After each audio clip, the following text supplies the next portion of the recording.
Di sebuah tempat umum nampak laki-laki dan wanita sedang berpapasan di jalan. Dan keduanya bertemu lagi saat si wanita sedang pingsan. Lalu si laki-laki menolong lalu membawanya ke rumah si cewek itu. Suatu hari, si pria sakit keras dan hidupnya tak tertolong. Sang wanita yang bernama Osi berharap bertemu, berdoa kapan ia bisa mengucapkan terima kasih dengan pria yang menolongnya. Terlambat, pria tersebut hanya menatapnya dari langit. Selang beberapa hari, wanita tersebut yang juga mengalami sakit parah hidupnya berakhir di atas tempat tidur tanpa seorang pun yang tahu. Tanpa disangka-sangka, ruh sang pria yang masih terawang-awang di langit mendatangi tubuh Osi lalu meresap masuk ke dalam tubuh Osi membuat Osi hidup. Walau disemayami oleh ruh yang berbeda, ya, itu ruh pria yang bernama Edgar. Terlihat membuka mata dan bangkit lalu berjalan ke arah kaca. Menatap penampilannya bukan seperti laki-laki. Edgar menggunakan tubuh Osi untuk hidup kembali. Ia sangat menyayangkan namun berterima kasih ia hidup di kesempatan kali kedua. Walau sebagai seorang wanita. Hari-hari berjalan tanpa henti. Edgar memulai kehidupan baru sebagai sosok cewek. Edgar, penghuni tubuh Osi, menemukan selembar kertas berisi pesan dan kalender yang ditandai seperti pengambilan gaun pengantin. Edgar yang hidup dengan tubuh Osi jadi stres. Di kesempatan berbeda, Osi keluar rumah mau membeli kebutuhan rumah. Ketemu Hans, teman lama Osi yang jauh-jauh membawakan bunga dan bermaksud mau menjalin hubungan yang lebih serius. Obrolan Osi dan Hans dilihat oleh Hertobi, tunangannya Osi. Waduh, Osi terlihat menciumi pipi Hans, bikin Hirtobi cemburu. Ternyata dari tadi Hirtobi sudah melihat keduanya. Keesokan malam Hirtobi menemui Osi. Osi yang sebenarnya takut bertemu Tobi karena dia bukan Osi sesungguhnya. Jadi terlibat dalam masalah pernikahan antara Osi dan Tobi. Dengan pasrah dan nampak konyol, Tobi malah memajukan acara pernikahan mereka. Osi berada dalam dilema.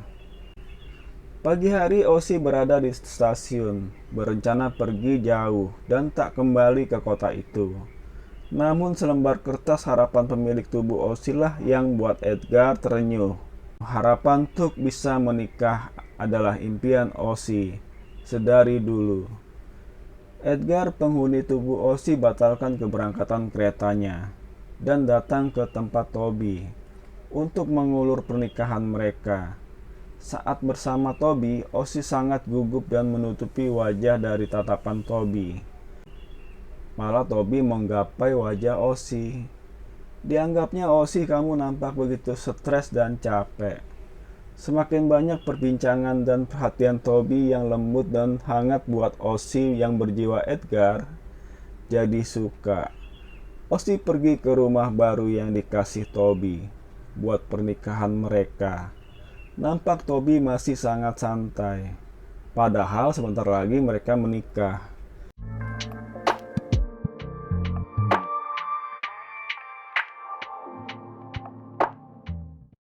Esok harinya Tobi mengajak Osi mengambil gaun di butik. Memang seperti keduanya sudah sangat gak tahan.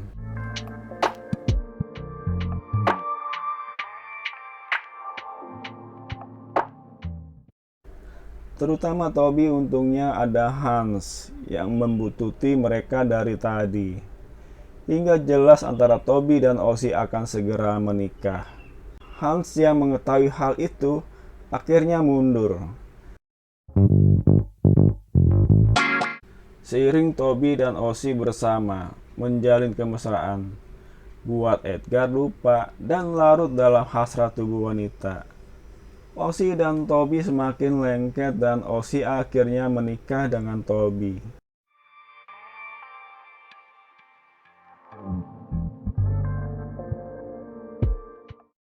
Sesampai di rumah baru, Osi ngajak Tobi ke kedai minum. Tobi sih mau aja, apa kata istrinya. Buat Osi berencana sesuatu hal.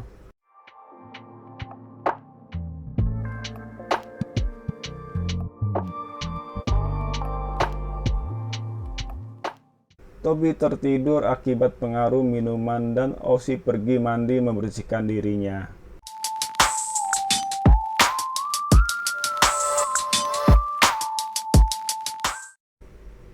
Hingga saat Osi begitu mengantuk berat, Osi beranikan diri masuk di kamar pengantinnya. Walau di hatinya berkecamuk dan kacau, sebab di depannya ada sosok pria yang telah menjadi suaminya. Lalu pada akhirnya malam pengantin pun terjadi dan cerita pun selesai.